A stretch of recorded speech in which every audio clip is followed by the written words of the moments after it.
नमस्कार साथियों, स्वागत है आपका हमारे YouTube चैनल में। दोस्तों, आज से हम एसएससी जीडी 2025 के लिए एक टारगेट सीरीज स्टार्ट कर रहे हैं।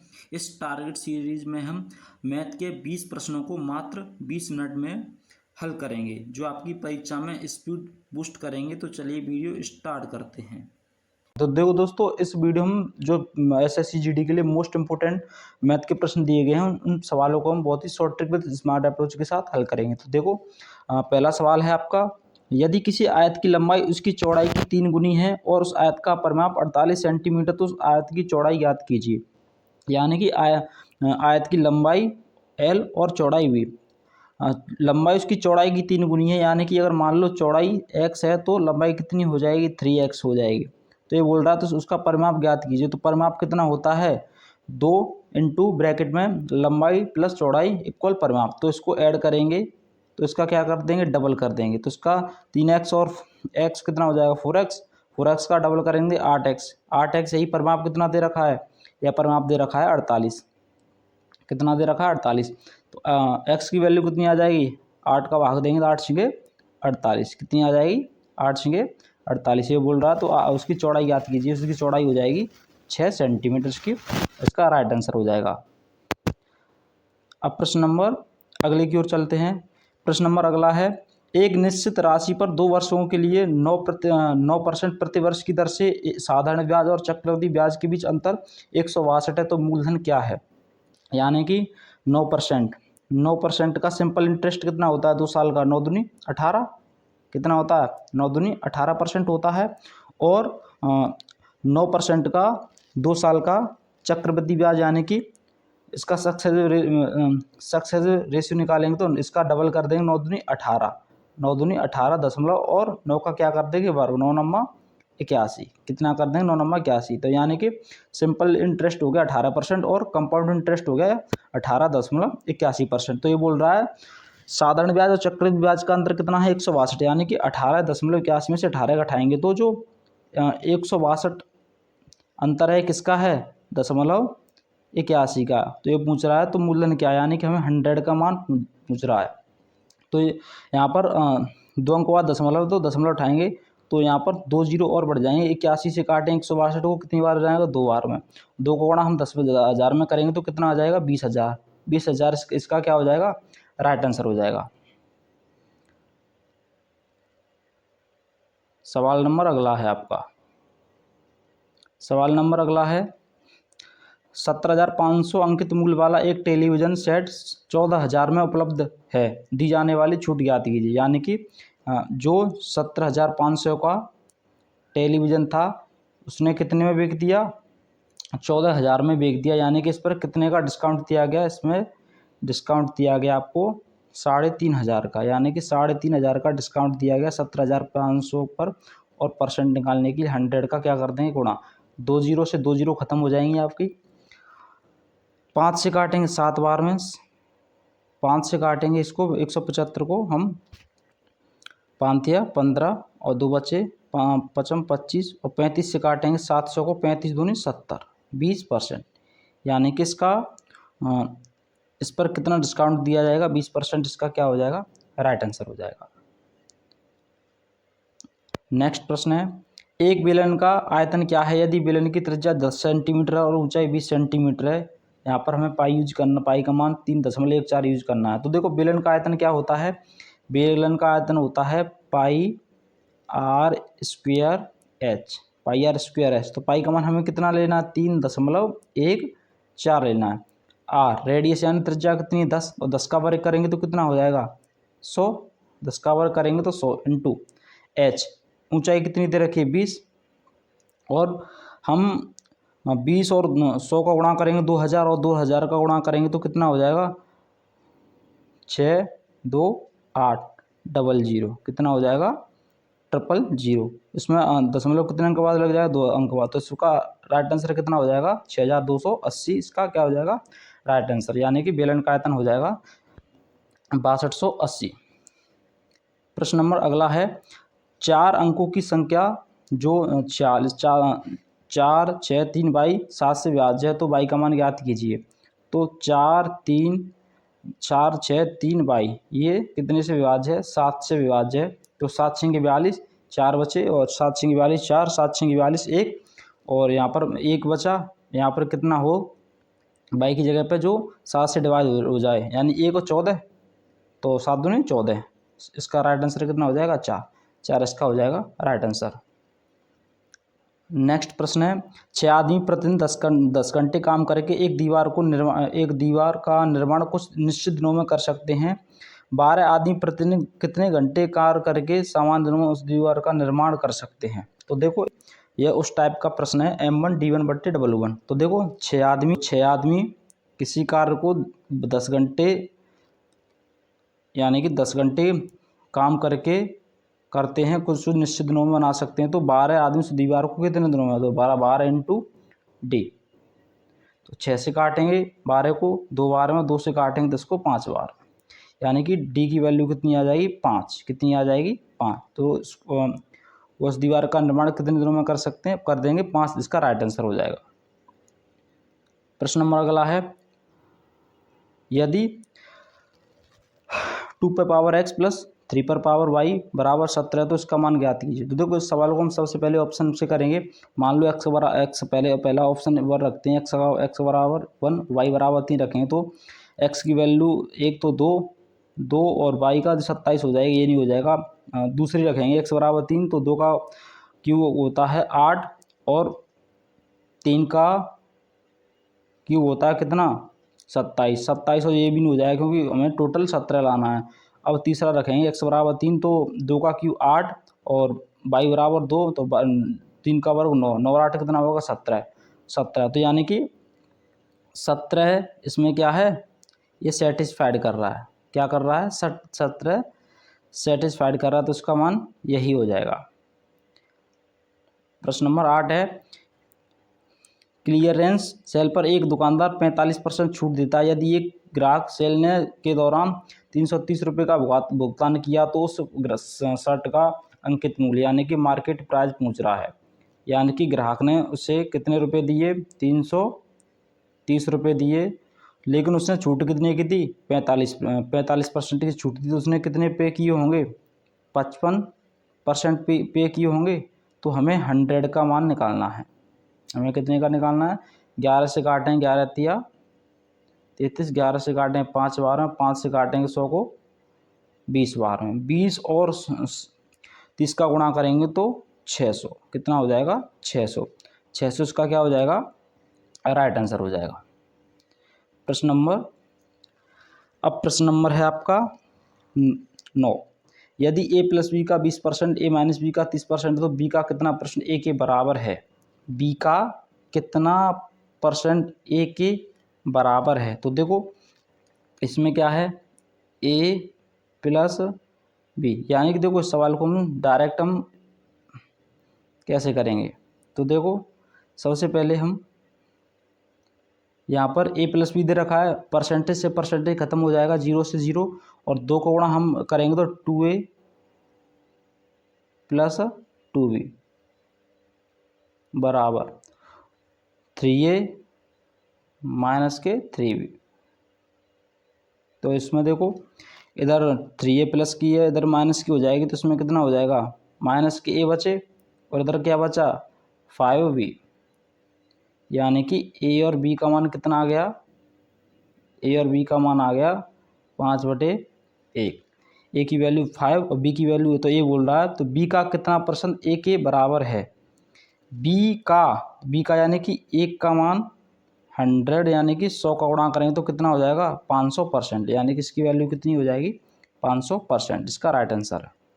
प्रश्न नंबर 10, एक पहिए की त्रिज्या 14 सेंटीमीटर, 10 चक्कर में पहिया कितनी दूरी लगाएगा। यानी एक पहिए की त्रिज्या कितनी है 14 सेंटीमीटर, तो एक पहिए द्वारा चली गई दूरी यानी कि वृत्त की परिधि, पहिए की परिधि कितनी होती है 2πr, कितनी होती है 2πr। तो 2 इंटू पाई की वैल्यू कितनी हो जाएगी 22/7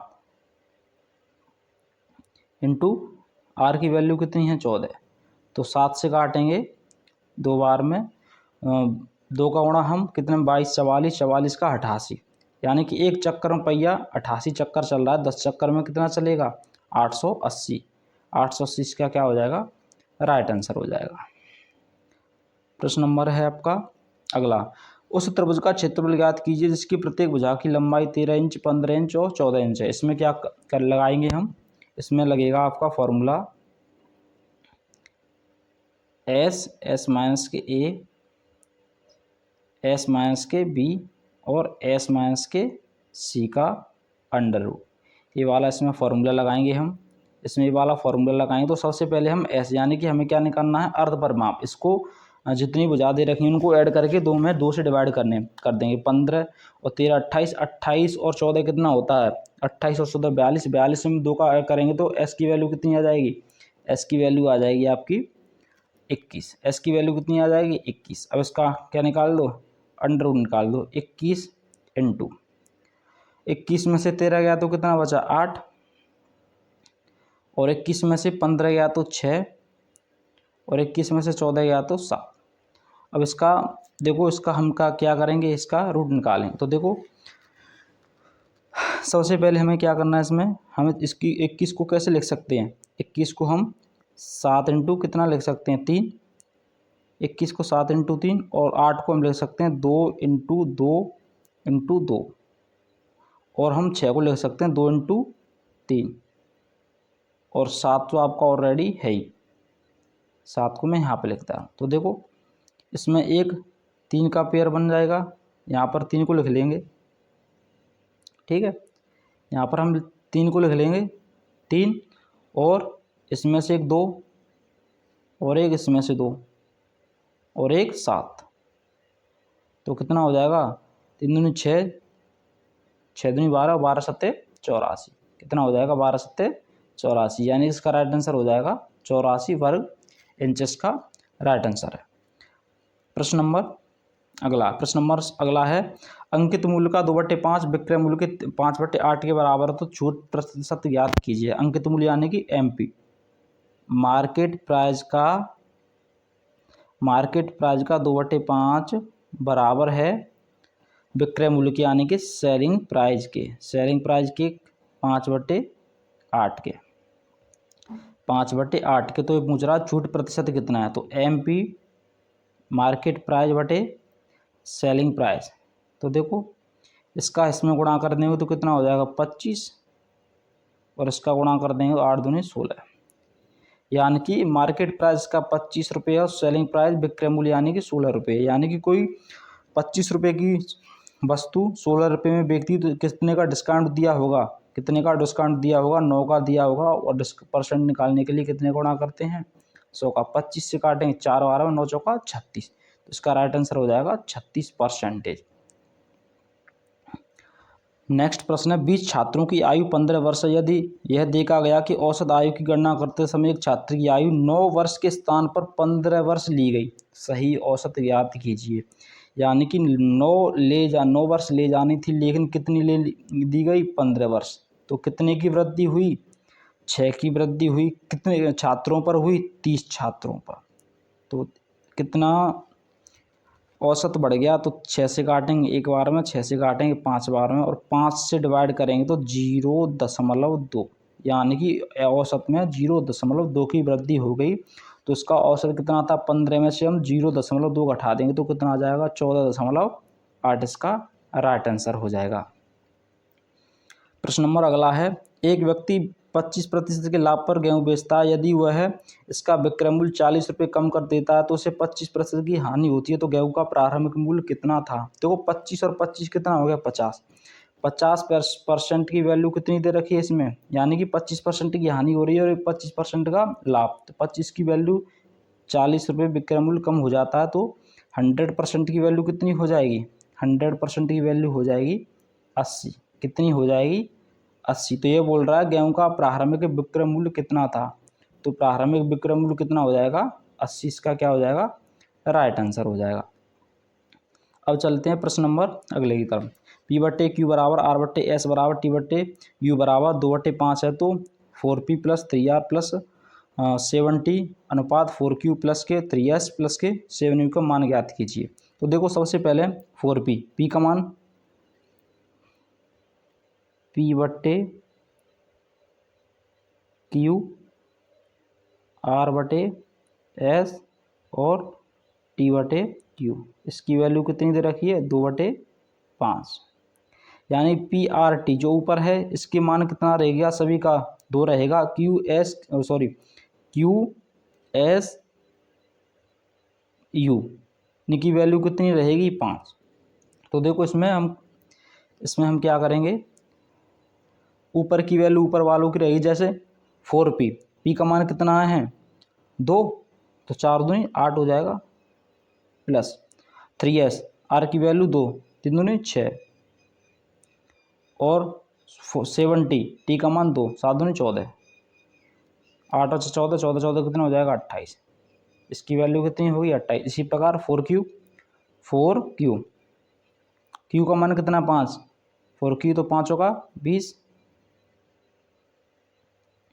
3s, एस की वैल्यू कितनी दे रखी है 5, तो 5 दिया 15, प्लस 7u की वैल्यू कितनी है 5, 5 7 35, तो 20 और 15 35, 35 35 70, तो इसका वैल्यू कितनी होगी 70। इसका अनुपात लेंगे, 14 से काटेंगे 2 बार में, 14 से काटेंगे 14 पंजे 70, तो 2:5 इसका राइट आंसर हो जाएगा। ए व्यक्ति ने 80 रुपये प्रति पेन की दर से 80 पेन खरीदे। वह 40 पेन 20% की हानि पर बेचता है। यदि सभी पेनों पर वह मिलाकर 20% लाभ अर्जित किया जाता है तो शेष 40 पेनों पर लाभ कितना, 40 पेनों पर लाभ प्रतिशत कितना होगा। यानी कि किसी व्यक्ति के पास कुल कितने पेन थे 80, कितने पेन थे 80, उसने 40 पेनों को 20% की हानि पर बेच दिया और जो शेष 40 पेन बचे उनको कितने परसेंट लाभ पर बेचे, तो हमने मान लिया x% लाभ पर बेचे, तो टोटल मिला के उसे सभी पर 20% का प्रॉफिट हो। तो देखो 40 में 20 का गुणा करेंगे तो 800 प्लस 40 में x करेंगे तो 40x बटे टोटल वस्तु कितनी है, यानी कि 80 पेन है, हमें कितने का प्रॉफिट हो रहा है, हमें हो रहा है 20 का प्रॉफिट। तो देखो यहाँ पर माइनस के 800 प्लस 400 40x 80 का करेंगे तो उसमें कितना हो जाएगा 1600, कितना हो जाएगा 1600। 800 को 1600 में जोड़ेंगे तो 2400, यानी कि 40x की वैल्यू कितनी आ गई 1600, 2400 आ गई, कितनी आ गई 2400। 40 का भाग देंगे 24 में, 0 से 1 0 खत्म, तो x की वैल्यू आई 4×24, यानी कि 60% लाभ पर बेचेगा। कितना 60% क्या हो जाएगा, इसका राइट आंसर हो जाएगा। प्रश्न नंबर है 1, यदि किसी संख्या और उसके व्युत्क्रम का योग 4 है तो उनके वर्गों का योग ज्ञात कीजिए। यानी कि एक संख्या है और उसका व्युत्क्रम यानी कि उसका उल्टा, उसका योग कितना है 4 है, तो उसके वर्गों का योग ज्ञात कीजिए। यानी कि x² प्लस के 1/x² का मान ज्ञात कीजिए। तो हम क्या करते हैं, इसमें से इसका वर्ग करके 16, 4 का वर्ग कितना हो जाएगा 16, तो इसमें से -2 कर देंगे, 2 कम कर देते हैं, तो 16 में से 2 गया तो कितना बचा 14, 14 इसका क्या हो जाएगा राइट आंसर हो जाएगा। प्रश्न नंबर अगला है, एक घनाभ की लंबाई 8 सेंटीमीटर है। घनाभ की लंबाई कितनी है 8 सेंटीमीटर है। ये बोल रहा है यदि घनाभ की चौड़ाई उसकी लंबाई की दूनी है, चौड़ाई यानी कि भी उसकी लंबाई की दूनी है, यानी कि 8 दूनी 16 है, और ऊंचाई उसकी h, ऊंचाई उसकी लंबाई की आधी है, यानी कि लंबाई 8 है तो ऊंचाई आधी कितनी हो जाएगी 4, तो घनाभ का कुल पृष्ठीय क्षेत्रफल ज्ञात कीजिए। तो घनाभ का कुल पृष्ठीय क्षेत्रफल होता है 2 प्लस के BH प्लस के HL। तो देखो 2 LB का L और B का गुणा करेंगे, 16 को 16 8 का गुणा करेंगे तो कितना हो जाएगा 16 8 कितना होता है 8 45 8 6 48, यानी कि 128 प्लस BH 16 चौका 64 प्लस HL 4 8 32। तो 128 और 32 से 160, 160 में 64 जोड़ेंगे, 160 में 64 जोड़ेंगे तो कितना हो जाएगा, 2 ऑलरेडी है, 2 इंटू 4 और ये हो जाएगा 22, तो इसका हो जाएगा 4 4 8, कितना हो जाएगा 448 का क्या हो जाएगा, राइट आंसर हो जाएगा। प्रश्न नंबर अगला है, एक समलंब की समांतर भुजाएं 21 सेंटीमीटर और 14 सेंटीमीटर हैं और इसका क्षेत्रफल 875 सेंटीमीटर, समांतर भुजाओं के बीच की दूरी ज्ञात कीजिए। तो समलंब का क्षेत्रफल कितना होता है, एरिया 1/2, समांतर भुजाओं के बीच की दूरी a प्लस के b और उनके बीच की यानी कि उनके बीच की दूरी h। तो इसका एरिया दे रखा है 875 दे रखा है और 1/2 ए और प्लस ए और बी का मान कितना दे रखा है 21 और 14 को जोड़ेंगे तो कितना हो जाएगा 35 इंटू एच की वैल्यू दे रखी है, यानी कि हमें एच का मान पूछ रहा है। तो देखो इसको हम काटेंगे, मान लो हम काटें 7 से काटेंगे, 7 एकम 7, 7 एकम 7 और 7 दूनी 14, 3 7 पते 35, 7 से काटेंगे इसको 5 बार में और 5 से काटेंगे इसको 25 बार में और 25 इसका डबल कर देंगे, 25 दूनी 50, तो एच की वैल्यू कितनी आ जाएगी 50, इसका क्या हो जाएगा राइट आंसर। तो दोस्तों हमने 20 सवालों को कंप्लीट कर लिया है। उम्मीद करता हूँ आपको वीडियो पसंद आई होगी। अगर वीडियो पसंद आई हो तो वीडियो को लाइक करें और चैनल को सब्सक्राइब करना ना भूलें। मिलते हैं अगली वीडियो में, जब तक के लिए जय हिंद जय भारत।